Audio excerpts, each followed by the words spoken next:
Menningarsetur múslima skráð trúfélag með 305 meðlimi. Söfnuðurinn annar tveggja sem aðhyllist íslam eða múslimatrú á Íslandi. Félagið kom sér fyrir nokkru upp glæsilegri aðstöðu í gamla ímishúsinu í Reykjavik en stærsti styrktaraðili félagsins Al-Risala samtökin í Sádi-Arabíu. Þarna rekur félagið sannkallaða menningarmiðstöð þar sem allt iðar af lífi alla daga vikunnar. Múslimar koma auðvitað saman þarna til að biðja, auk þess sem margvísleg afþreying í boði. Það því mikill misskilningur að múslimar séu fyrst núna að koma sér upp mosku í Reykjavík eins og margir halda. Orðið moska dregið af arabíska orðinu masjid og þýðir í bókstaflegri merkingu staður til að kasta sér á grúfu í tilbeiðslu og auðmýkt gagnvart Guði. Þetta gera menn bæði í Menningarseturinn í Skógarhlíðinni, auk þess sem félag múslima hefur rekið sína mosku í ármálunum til margra ára. En eitthvað að óttast við moskur á Íslandi? Eru viðhorf og siðir múslima eitthvað öðruvísi heldur en Íslendinga almennt? Af hverju oft talað að kvenfyrirlitning og heiðursmorð séu sérstaklega tengd við menningu þeirra sem aðhyllast íslam? Eru meiri fordómar gagnvart samkynhneigðum hjá múslimum heldur en annars staðar og það satt að Guð muni refsa hinum trúlausu? Við settumst niður með Ahmad Seddeq, ímam og trúarleiðtoga Menningarseturs múslima í Skógarhlíðinni. Allah punishes the non-believers. No, this is not, nothing has to do, even in Islam, it never talks about this. We never have a verse in the Quran saying that God punishes the non-believers in this world. But in the hereafter, it's up to God. But isn't it written on numerous occasions in the Quran that the non-believers shall be punished? In the Quran? Yeah, in the Quran. It's written on numerous occasions. No. Very, very many pages. Yes. This is those who don't believe in God. Mm-hmm. Yes. But This is non-believers. This is referred to in the Quran, but God said in the meanwhile, talking about this, that God shall never punish anybody. It is cited in the Quran that the punishment for apostasy is death. No, there is no wrong? mention, no verse in the Quran talk about this. And I ask you now, if you have this verse in the Quran, let me see this verse.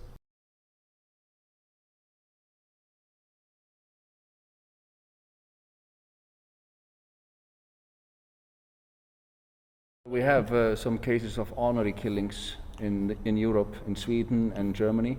Yes, honor killings. So does it have to do with Islam? Well, is there something in Islam? Islamic fundamentalists that act on them. What? Like what? How you call that those are Islamic? These are traditional things that happen in some countries. Some people who have some, they are people, when it comes to their honor, they treat women so strictly. But actually this has nothing to do with Islam. If you see that your daughter or your sister working with someone, having a relation, you go and kill her, this is never mentioned in Quran. This is forbidden in Islam. But it is wrong for a woman to be seen in the street with a man who is not her. And just let me continue. And this is not only in Islam as well. That some people, also some different areas in the world, they used to have these. But why do some Muslims misunderstand this then and punish women for doing so? I say this has nothing to do with Islam. This is not only Muslims. Some people, they have this, when someone sees his wife or his daughter doing something wrong, they can react violently. Tell me a little bit about homosexuality. It is a sin in Islam, isn't it? Homosexuality in Islam, God refers to in the Quran, refers to this thing that it should not be practiced by Muslims. Well, what is the punishment for homosexuality? Yeah, no, it's homosexual no. act. Quran did not talk about homosexuality, any punishment about homosexuality, but rather Islam says in Islam that whoever has some practice like this, whoever is homosexual, he's still Muslim and he can pray and offer all kinds of worship. It's a kind of just he's doing something that is not accepted in Islam. You believe that being a homosexual is a free choice? Of course. People decide themselves. Of course, it's people given free choice to choose what they like in this life, the way they want to live, and nobody has to force someone not to do something that he himself doesn't like. Do you remember when you yourself chose to be straight? Chose to be straight, not a homosexual?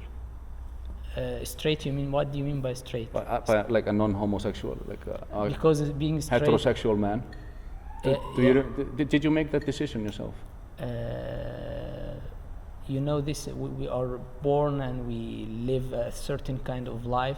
Then when we grow up and we start to learn and read, so there is part of decision we take when we choose our life, like the person who chooses some other way than Islam even.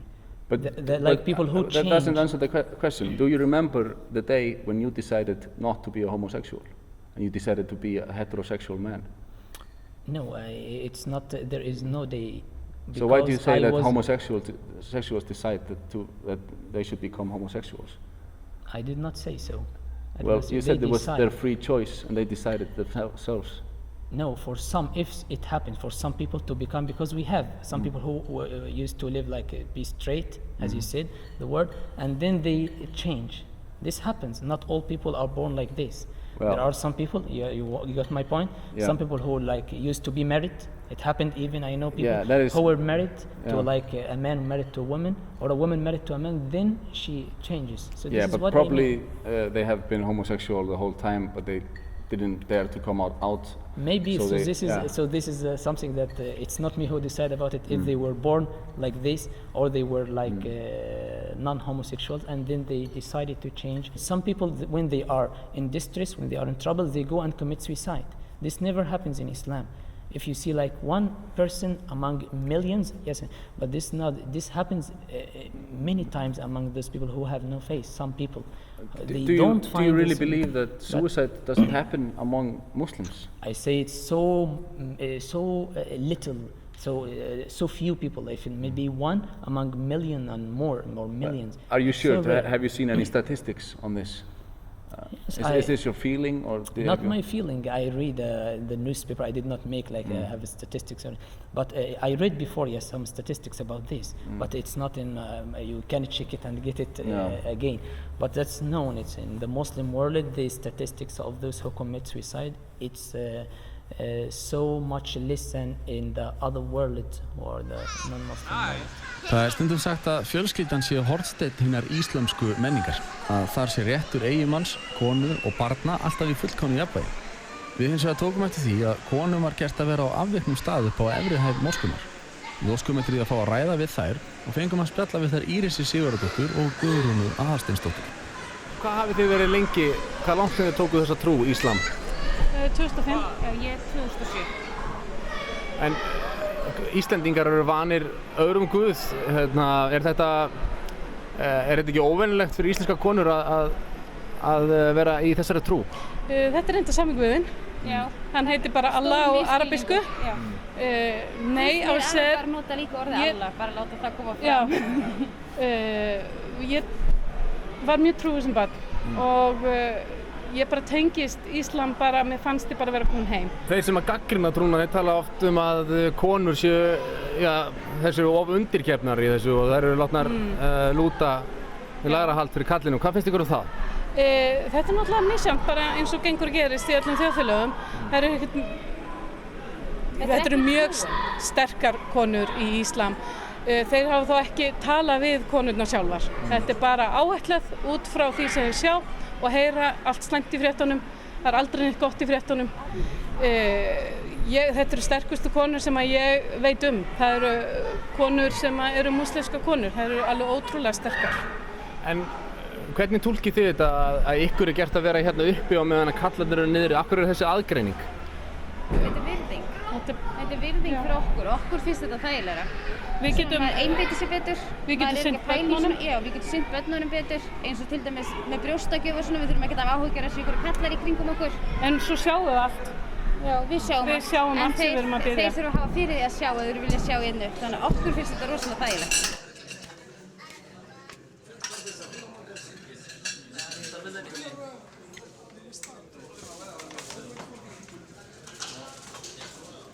Do you believe that women should have the same rights as men? Yeah, they already have. But Muslim women, they aren't always free to marry whomever they choose and where they want, do they? Like Can you explain more from this to make it clear? I'm talking about arranged marriages. Yes. But you know that sometimes the marriages are arranged, and little girls are been given to men to marry. Women are not given or sold out of their. Never happens. Women has to accept in Islam. Women has to accept the person before they get married to. They have to decide about Islam. How old do the girl have to be when they get married in Islam? Yes, actually, woman has to reach the age where she can understand the marriage and the responsibilities of marriage. The proper age for marriage is not before 16, 18, so that the woman feel the responsibility of marriage. In the Quran, in the surah, the Prophet says that men can marry girls that haven't even started their periods yet. They haven't menstruated. Quran never talks about this. It says. Quran says women are allowed to marry. And if you are in doubt about those of you women who have the spirit of menstruation, you should know that the waiting period is 3 months. And the same applies to those who have not menstruated as yet. Yes. Yeah. Okay, so the same applies to the women who have not menstruated. Yeah. Have not menstruated. Okay, so this is a verse. Does it talk about age? Some women, they delay.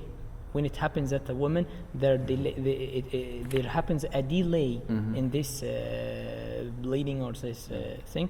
So in this case, the period that they wait, if it happens some kind of divorce, it should become like this. If you cannot count it according to the periods, so you count it according to the months. But it doesn't talk about...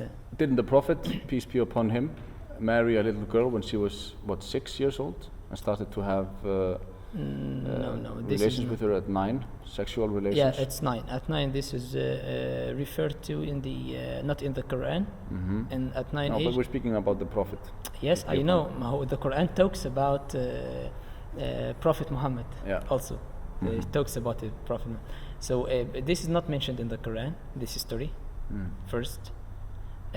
Second, it's referred to. So you believe it's wrong that Muhammad didn't marry? No, I don't decide about people who lived 14 centuries ago, because this was practiced by non-Muslims as well at these ages, and even maybe younger. Even recently we heard about girls who get pregnant in some non-Muslim countries when they are 11 years old and 10 years old.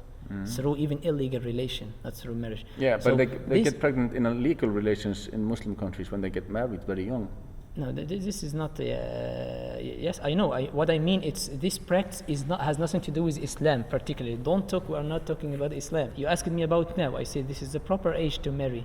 That woman should become like. I think it's like 16, 18. Yes, around this age, and this is what happens in all Muslim countries. If you find some rare cases, it's so rare that happens earlier than this. And I say up to now in USA we have that age of marriage, 13 years old. And I personally, I don't see that this is for women who are living today, that it's acceptable or that she is qualified to marry and take the responsibility.